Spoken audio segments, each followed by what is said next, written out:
নমস্কার, আমি ইন্দ্রনীল। আর আমি এখন আছি শ্যামবাজারের নামকরা একটা ক্যাফে কসমিক জেস্ট। আর পাশে আরেকজন আমার গেস্ট দিদি, প্রিয়াঙ্কা দি। নমস্কার প্রিয়াঙ্কা দি, কেমন নমস্কার। আছো? খুব ভালো। তুমি ফাইনালি, কেমন আছো বলো? খুব ভালো, ফাইনালি তোমাদের দেখা হলো। একদম। লাস্ট আমি বলি, প্রিয়াঙ্কা দির সাথে দেখা হয়েছিল 14 ডিসেম্বরে একটা শোতে। তো দি ফার্স্ট তোমার একটু নিচে ইন্ট্রো দাও, মানে তুমি কি করো? হ্যাঁ, অ্যাকচুয়ালি নমস্কার, আমি প্রিয়াঙ্কা কুন্ডু। আমি বাঁকুড়া থেকে এসেছি। বাঁকুড়াতেই আমার বাড়ি। ছোটবেলা থেকে পড়াশুনো তো আছেই। পড়াশোনার পাশে গানটা হচ্ছে সবথেকে আমার প্রিয় সাবজেক্ট। পড়াশুনো করে তো ডিপ্লোমা সিভিল ইঞ্জিনিয়ারিং হয়েছি। কিন্তু সেটার প্রতি একটা খুব একটা নেই যে চাকরি করব। আজকালকার দিনে বাজারে চাকরি বলতে গেলে নেই। কারণ আমি যখন আমার জার্নিটা কিন্তু খুব কষ্টের জার্নি। আহ, পড়াশোনার সাথে সাথে গানও চালিয়ে গেছি, কিন্তু গানটা খুব ভালোবাসতাম, কিন্তু গানটা নিয়ে সেভাবে আমার চর্চা ঠিক মতো হতো না। আহ, ছোটবেলা থেকে মায়ের হাত ধরেই জার্নিটা শুরু হয়েছিল। আমি আমার মামা বাড়ির থেকে দিদা, আমি দিদার কাছ থেকে আমি অনেক সাপোর্ট পেয়েছি। আমরা দুই বোন, আমি বড়, আমার বোন আছে, দুই বোনকে আমরা দুই বোনেই মামা বাড়ি থেকে অনেক সাপোর্ট পেয়েছি, পড়াশুনো, নাচ, গান। তো ছোটবেলা থেকে পড়াশুনো করতে করতে, গান করতে করতে কখনো সময় এরকম হয়েছে যে প্রথম যে আমি গুরুজির কাছে গান শিখতে যাচ্ছিলাম, হঠাৎ করে উনি বয়স বয়স ছিলেন, তো হঠাৎ করে উনি গত হয়ে যান। তো দেন তখন আমার গানটা না টোটালি 2 বছর বন্ধ হয়ে গেছিল। আবার হয়তো গানটা চালু হলো, চালু হওয়ার পরে আবার কোনো গুরুজির কাছে শিখতে শিখতে ওনারও বিয়ে হয়ে গেল। তো এইভাবে না আমার এই এত দূর যে গানের জার্নিটা এসছে, মানে আমি স্থায়ীভাবে কিন্তু গান শিখে উঠতে পারিনি। মানে 2 বছর করেছি, আবার 1 বছর গ্যাপ গেছে, আবার 1 বছর শিখেছি, আবার 3 বছর গ্যাপ গেছে, মানে এইভাবে আমার গানের জার্নিটা হয়েছে।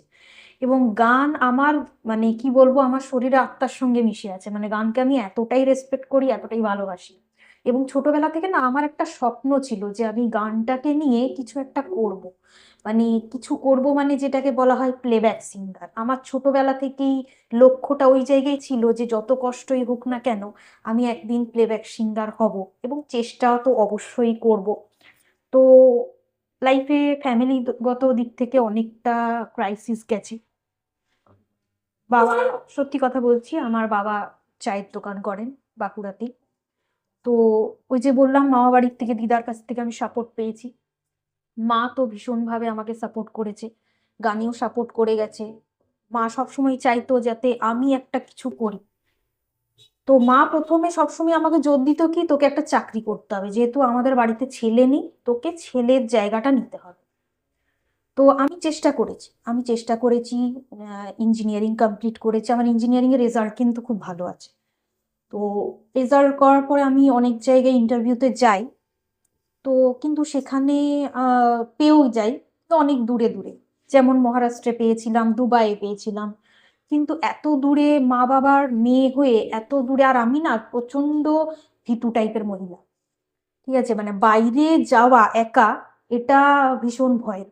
কারণ আজকালকার যুগে অনেক কিছু ঘটনা ঘটছে। তো সেক্ষেত্রে আমি সবসময় মা বাবাকে এটাই বোঝানোর চেষ্টা করতাম যে পড়াশোনার তো আছেই, পড়াশোনার পাশেও যেটা আমি ভালোবাসি গানটা নিয়ে, সেটাকে নিয়ে আমি একটু গ্রো করতে চাই। তো আজকালকার দিনকাল এতটাই মানে এরকম হয়ে গেছে যে চট করে যে নাচ শিখে কিছু হওয়া বা গান শিখে একটা জায়গায় পৌঁছানো ভেরি টাফ। তো কিন্তু আমি কিন্তু ওই জায়গাটা মানে ধরে রেখেছিলাম। গানকে আমি কিন্তু কখনো ছাড়িনি।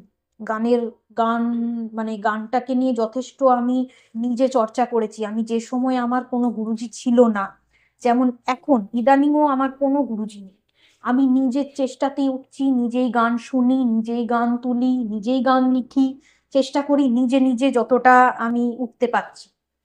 তো আমার যিনি লাস্ট গুরুজি ছিলেন, ক্লাসিক্যাল বাসুদেব ঘোষাল। তো ওনার কাছে আমি 6 মাস গান শেখার পর, মানে আমি তো আমার মা বাড়ির দিদার কাছ থেকে সাপোর্টটা পেতাম। আর আমার একটা লাইফে আরেকটা গোপনীয় জার্নি আছে, তো সেটা মানে কি বলবো, মানে সেটা হয়তো এই মুহূর্তে আমি সামনে প্রকাশ্যে আনতে আনতে চাইছি না। কারণ বলে না যে ব্যক্তিগত ব্যাপারটা কিছুটা ব্যক্তিগত রাখা বেটার। কিন্তু অবশ্যই আমি একটা সময় আমি আমার এই যে কষ্টের মানে ফ্যামিলি দিক থেকে, মানে ফ্যামিলি বলতে গেলে এই যে একটা সময় হয় না আমার কিন্তু এই যে বিয়ে হওয়ার পরে আমার একটা দুর্ঘটনা আছে। এই ঘটনাগুলো আমি অবশ্যই সেটা প্রকাশ্যে আনবো কোনো একটা সময়। তো যেহেতু আমি গানটা নিয়ে জার্নি করা শুরু করেছি, আমার জীবনে আমার দিদা হঠাৎ চলে গেলেন। তো দিদা চলে যাওয়ার পর আমার কিন্তু গান, পড়াশুনো সবটাই কিন্তু থেমে যায়। হ্যাঁ, তো কিন্তু আমি সিভিল ইঞ্জিনিয়ারিং পড়ার পর যখন কোভিডটা চলছিল, তো সেই সময়ে 2020 সাল, তো সেই সময়ে আমাদের মানে তখন তো খুবই মানে ক্রাইসিসের অবস্থা, বলতে গেলে সবকিছুই কাজকর্ম চলে গেছিল। তো ওই সময়টাতে না আমি বাড়িতে বসে কিছু প্ল্যান করতাম, বাড়ির প্ল্যান, পঞ্চায়েতের প্ল্যানগুলো করতাম। তো সেই প্ল্যানগুলো করতে করতে, হ্যাঁ, কোভিড যেমন অনেক কিছু কেড়ে নিয়েছে, তেমন কিছু দিয়েওছে। আমি বাড়িতে বসে কিছুটা ইনকাম করেছি প্ল্যান করে। কিন্তু গানটাও আস্তে আস্তে, গানের শো গুলো করতাম, প্রোগ্রামগুলো করতাম, এগুলো পেতে পেতে আস্তে আস্তে গানেও আমি গ্রো হতে শুরু করি। 2020 সালটা আমার জন্য খুব লাকি সাল ছিল। কারণ গানে আমি একটা জায়গায় শো করতে গিয়েছিলাম, আমাদের বাঁকুড়ারই একটা সংস্থা, চেনা শহরের অচেনা রূপ। তো সেখানে যখন আমি প্রথম গান গাইতে যাই, এবং আমার গানটা কিন্তু পরের দিন কিন্তু প্রচুর ভাইরাল হয়েছিল, এবং সেটা আমার আনন্দবাজার পত্রিকাতেও আমার নাম উঠে এসেছিল। তো তখন আমি খুব হ্যাপি হয়েছিলাম যে যাই হোক, আমি যে এই কষ্টটা করে যাচ্ছি হয়তো আস্তে আস্তে হয়তো এর পথ খুলবে। কিন্তু মানে লাকটা এতটাই খারাপ, 2023-এ দিদা চলে গেলেন। 2023 থেকে না আমার সময়টা এতটাই খারাপ হয়ে গেল যে আবার আমার গানটা ব্রেক পড়লো। 2023-24 2 বছর আবার ব্রেক পড়ে গেল, মানে একেবারেই ব্রেক পড়ে গেল। এবং তখন এমন একটা সিচুয়েশনের মধ্যে ছিলাম, এই যে বললাম আমার একটা গোপনীয় সিচুয়েশন আছে, সেটা আমি আজকে নয়, আমি সেটা অন্য সময় বলবো, অন্য কোনো একটা ইন্টারভিউতে বলবো। তো সেই জার্নিটা পেরিয়ে এসে আমি যে আজকে এই জায়গাটাতে উঠছি বা এই জায়গা অব্দি আমি এসছি, এটার পিছনেও কেউ কেউ আছে যা মানে ওনারা সত্যি আমার কাছে ভগবানের মতো, যারা আমাকে আমার লাইফ হিস্ট্রিটা শোনার পরে তারা চেষ্টা করছে যে মেয়েটাকে কিভাবে দাঁড় করানো যায়। তো আমি 2024-এর পর 2025 থেকে আমার কেন জানি না তখন মনে হয়েছিল যে আমি ছোটবেলা থেকে গানটা নিয়ে আমি এত চেষ্টা করছি, কিন্তু আমি মানে কিছুতেই করে উঠতে পারছিলাম না। তো আমি তখন একটা সময় না হার মেনে নিয়েছিলাম, যে 2024-এ ভেবেছিলাম যে গান আমি চিরজীবনের মতন ছেড়ে দেবো, আমি আর কখনো গান আমি গাইবো না। তো ইনফ্যাক্ট এটাও সত্যি যে এই যে আপনাকে বললাম একটু আগে, যে চাকরি তো এখন চলে গেছে, হুম। চাকরি এখন নেই। ঠিক আছে, তো চাকরির জন্য আমি কম দৌড়ইনি, প্রচুর পরীক্ষা দিয়েছি, প্রচুর চাকরির অফারও এসেছে, কিন্তু যেগুলো অফার আবার সেগুলো এসেছে সেগুলো দূর দূরান্ত থেকে। এত দূরে গিয়ে চাকরি করা আমার পক্ষেও পসিবল ছিল না। তো যার কারণে উম, মানে লাইফটা কিছুটা একটু মানে ডিপ্রেশনের মধ্যে দিয়ে চলে গেছিলাম, যে কাজও ঠিক মতো পাচ্ছি না, গানটাও কিছু হচ্ছে না, যেটা আমার স্বপ্ন ছিল সেটাও আমি পাচ্ছি না। তো 2025-এ জানি না, লাকিলি আমার লাকটা এতটাই ঘুরে গেল, এটা হয়তো ঈশ্বর প্রদত্ত দান। তো আমি আস্তে আস্তে একটা স্টেপ বাই স্টেপ আমার কিছু সুযোগ আসতে শুরু করলো, সেই সুযোগগুলো থেকেই আমি আজকে এই স্টেজে এসেছি। এবং আমার গান বলতে গেলে আপনারা হয়তো দেখবেন যে আমার ফেসবুকে আছি সিঙ্গার প্রিয়াঙ্কা, আর ইউটিউবে আছে প্রিয়াঙ্কা কুন্ডু অফিসিয়াল। আমার কভার সং আমি প্রচুর করছি। আহ নতুন এখনো গান সেরকম আমি লঞ্চ করিনি, তবে দিদি এর কথাবার্তা চলছে। এর মাঝখানে আমি একটা দিদি, হুম। দিদি এত বলছে, দিদির মাঝখানে একটা জিনিস ভুলে যাচ্ছে, দিদি কফিটা ঠান্ডা হয়ে যাচ্ছে। আমি অন ক্যামেরায় দিদিকে বললাম, তো না, আমি দিদি থেকেই ডেফিনেটলি। জানবো, দিদি কফি খাক। আমি কিছু কোশ্চেন আছে যেমন মাথায় আমার। দিদি যেমন বলেন কি ফেসবুকে দিদির পেজ আছে, ইউটিউবে আছে, তো তোমাদের দিদি একবার আরেকবার যদি বলে দাও ফেসবুক পেজ নামটা। তো আমার ফেসবুকের পেজ হচ্ছে প্রিয়াঙ্কা কুন্ডু অফিসিয়াল, আর আরো একটা পেজ আছে সিঙ্গার প্রিয়াঙ্কা, আর ইউটিউবেও আছে প্রিয়াঙ্কা কুন্ডু অফিসিয়াল। আচ্ছা দিদি, এটা কত বছর থেকে তুমি মানে চ্যানেলটা চালাচ্ছ? চ্যানেলটা আমি সিঙ্গার প্রিয়াঙ্কা যে ফেসবুকটা আছে এটা আমার 1 বছর হলো। আর আরেকটা যেটা পেজ আছে প্রিয়াঙ্কা কুন্ডু অফিসিয়াল, সেটা মোটামুটি 2 মাসের মতন হলো। আর ইউটিউবটা মোটামুটি 5 বছর। আচ্ছা, তো এই যে 5 বছর খাটছো, দেখো দিদি, এই 5 বছর ছোট মোটো বছর নয়, বাস একদম 1 মাস 2 মাসের নয়, 5 বছর। এত খাটনির মধ্যে ভালো খারাপ সব কিছুই হয়েছে। সবকিছু। বাট আমি দুটো কোশ্চেন, এর মধ্যে দুটো কোশ্চেন করবো, তোমাকে সব থেকে বেশি সাপোর্ট কে করেছে? আমাকে সব থেকে বেশি সাপোর্ট করেছে আমার মা প্রথম, এবং আরো কেউ কেউ আছে যারা আমাকে এখনো সাপোর্ট করছে।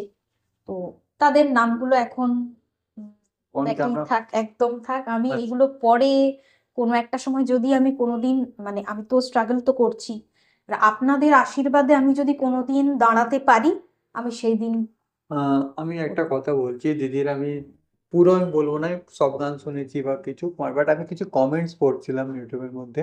যেমন কিছু দিদি বলছে, দিদি তুমি স্ট্রাগল যে করছো, একদিন না একদিন তুমি ঠিক দাঁড়িয়ে যাবে। কেন কি তোমার যে গলায় যে একটা হয় না ঠাকুরের গান, হুম। ওই জিনিসটা অডিয়েন্স, যারা পাবলিক, ওরা রেসপন্স করেছে, এটা আমার খুব ভালো লেগেছে।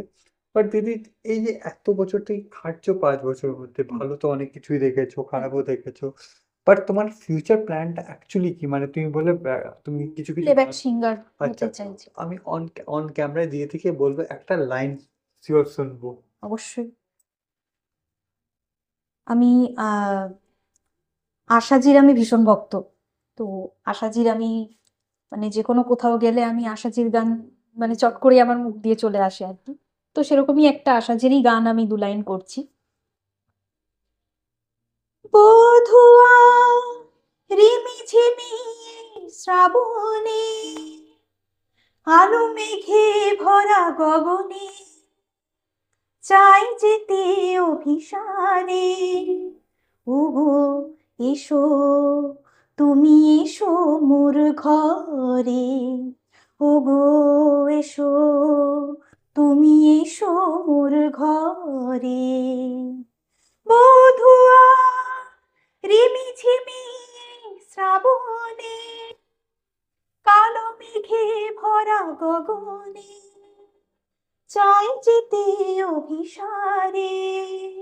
ওগো এসো, তুমি এসো মোর ঘরে। ওগো এসো, তুমি এসো মোর ঘরে। বাহ বাহ, দিদি আমি আমার জানি না টক শোটা কত লম্বা যাবে, বাট এই গানটা শিওর ভাইরাল হবে। কেন কি দিদি, একটা জোর মানে গান শোনার পরে একটা ভেতর থেকে একটা যে এনার্জিটা আমি দেখতে এনার্জি। পাই, যেটা খুব ভালো লাগলো। বাট দিদি, এই যে 5 বছর, আমি একটা question করি, এই যে 5 বছরের মধ্যে তোমার সব থেকে বেস্ট কি জিনিসটা তোমার ভালো লেগেছে, যেটা তুমি অডিয়েন্সকে বলতে চাইবে? 5 বছরের মধ্যে আমি যেটা, এই যে স্ট্রাগল করছি না, হুম। স্ট্রাগলের মধ্যে দিয়ে কষ্টও আছে, আবার কিন্তু মজাও আছে। মজার বিষয় হলো, আহ ওই যে আমি আপনাকে বললাম, সরি তোমাকে, 2020 সালের ঘটনা, ওটা একটা, মানে আমার জীবনে একটা হঠাৎ করে এই ঘটনাটা ঘটে। এবং ওটা ঘটার পরেই আরো সব থেকে একটা মজার ব্যাপার হচ্ছে, এই যে আমি আজকে এই প্ল্যাটফর্ম অব্দি এসেছি, এটার জন্য সব থেকে আমি খুব ভালোভাবে থ্যাঙ্কস জানাবো আহ চ্যানেল ভিশনের যে পরিচালনায় আছেন, যিনি শামশের মল্লিক। তো উনি আমাকে অনেকটা হেল্প করেছেন এই অবধি আসাতে, এবং এখনো হেল্প করছেন। জোডিয়াক টিভিতে আমি অনেকবার প্রোগ্রাম করেছি, সেখানে অসীম স্যারও আমাকে অনেকটা গাইড করেছেন যে আমি কিভাবে আরো বেটার জায়গায় যেতে পারবো, কিভাবে নিজে আমি আরো প্র্যাকটিস করতে পারবো।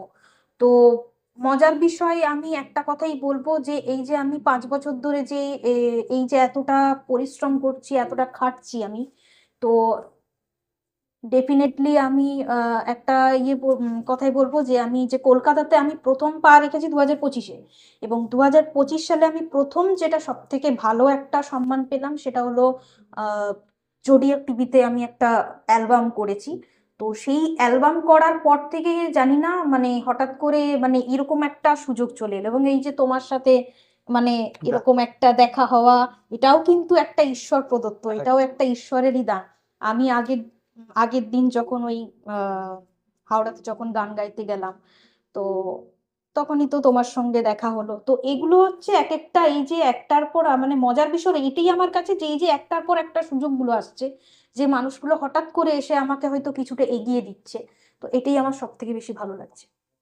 তো দিদি, যারা তোমাকে দেখে যারা নতুন আসছে, মানে এবার দেখো তুমি গান করছো, তোমার গান অনেকজন পছন্দ করছে, ওখান থেকে তোমার ফ্যান্স হচ্ছে, তোমার সাপোর্টার হচ্ছে।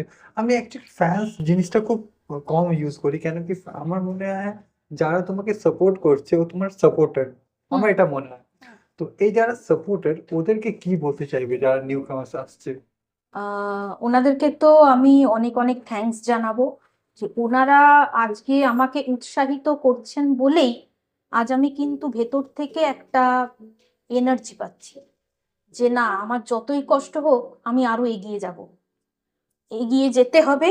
এবং আহ, আপনাদের আশীর্বাদে আশা করছি আমি একদিন নিজের পায়ে দাঁড়াতে পারবো, এবং আমি আমার মা বাবা সবাইকে হ্যাপি করতে পারবো। তা একটা সময় এমন গেছে যে আহ, মানে ধরুন, এখন যে চাকরির অবস্থা, চাকরি তো আর কোথাও নেই, তো একটা সময় বাড়িতে এরকম শুনতেও হয়েছে যে তোর দ্বারা কিছু হবে না। ঠিক আছে, তো আমি মনে করি যে স্ট্রাগল যদি করতে পারেন আপনারা, সেটা যতই কষ্ট হোক না কেন, একটা দিন আপনি কিন্তু দাঁড়াবেন, এটা আমি হলফ করে বলতে পারি। এবং আমি ঈশ্বরের প্রতি ভীষণ ভরসা রাখি, আপনারাও রাখুন। আর যেনারা আমাকে সাপোর্ট করছেন, আমি চাই আরো সাপোর্ট যাতে আপনাদের কাছ থেকে পাই এবং এগিয়ে যেতে পারি, এই ভালোবাসাটা যেন একদম শেষ অবধি যেন থাকে, তবে আমিও কিন্তু এইভাবে এগিয়ে যেতে পারবো, না হলে হয়তো কোনদিন তো উঠে যেতে হবে আবার। একদম। তো দিদি, সত্যি কথা বলতে আমার খুব ভালো লাগলো তোমার সাথে কথা বলতে, আর স্পেশালি যে দিদি এই কথাটা বললেন না, কি 5 বছরের মধ্যে অনেক কিছু খারাপ ভালো তো হয়েছে, বাট কোনো একটা বছর এমন হয় যেটা সবার জন্য ভালো, যেমন আমাদের জন্য অনেকের 2020 খারাপ গেছে, বাট আমাদের ইন্ডাস্ট্রির মধ্যে অনেকের ভালোও গেছে, হুম হুম। যার মধ্যে আমারও ভালো গেছে, দিদিও বললেন। তো এই জিনিসটা খুব ভালো লাগলো দিদি। তো এটা আরেকটা বলে দিচ্ছি, আপকামিং খুব তাড়াতাড়ি, খুব বছর বলবো না, কিছু মাস পরে আবার দিদিকে আনবো টক শোতে। কেন আনবো বলো, দিদি নিজেই বললো কিছু জিনিস এমন আছে যেটা আজকে বলছে না দিদি, নেক্সট টক শোতে ঠিক বেরোবে। একদম একদম। একদম। তো দিদি, তোমার কেমন লাগছে আজকে আড্ডাটা? খুব ভালো লাগলো, বেসিক্যালি তোমার সঙ্গে দেখা হয়ে খুব ভালো লাগলো, আর তোমার এরকম ক্যাফে এসে তো ভীষণ ভালো লাগলো। তো এই যে প্লেসটা তোমার দেখে কি মনে হলো তোমার? দেখে তো প্লেসটা ভীষণ কি ভালোই লাগছে। আর এটা একটা কফি ক্যাফ, তো এরকম শান্তশিষ্ট একটা। একদম একদম একদমই। তো দিদি, আমরা খুব তাড়াতাড়ি আবার দেখা করছি নতুন হ্যাঁ, একটা। আরো একটা আমি ইনফরমেশন দিতে একদম চাই, একদম একদম। যে আমার নিউ অ্যালবাম রিলিজ হবে, হুম। তো হয়তো মার্চ এপ্রিল করে হবে। ওকে। তো আমি সেটাই দর্শকদেরকে বলতে থাকবো যে আপনারা আমাকে ফলো করতে থাকুন। আহ, একদম অবশ্যই আপনারা আমার গান, নতুনত্ব গান আপনারা শুনতে পাবেন। একদম। থ্যাংক ইউ দিদি। Thank you. ধন্যবাদ। নমস্কার।